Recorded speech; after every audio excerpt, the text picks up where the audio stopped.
Good day. This is the case. Dito lahat nakapaloob ng component ng computer. Para maprotektahan, this is the motherboard. Dito lahat kumukuha ng supply yung mga components ng computer para umandar. Power supply.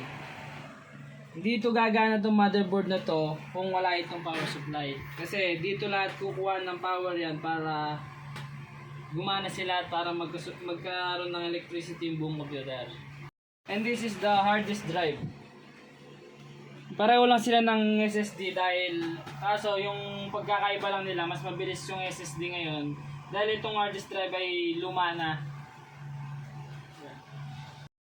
This is the SSD, solid state drive. Dito sinisave lahat ng documents, files, saka video. Bali ito yung magiging long term memory. And this is the CPU. This is the main brain of the computer. Dito po nakalagay yan sa may motherboard.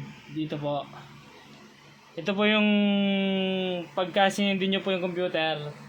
Yung mga nakikita nyo po sa monitor, yung mga display doon, siya po yung nag-render doon. This is the RAM. Ito po yung pag in-open nyo po yung computer, pagka nagbukas po kayo ng YouTube, Google or games, doon po gagana yung RAM. Pero pagka pinatay nyo na po yung computer, hindi po siya masisave do. Madi-delete po lahat ng access niya. Then hindi po siya katulad ng hard drive disk drive tsaka SSD na kahit mamatay yung computer, nakasave pa rin po yung mga files or mga kung ano po yung ginawa nyo sa computer.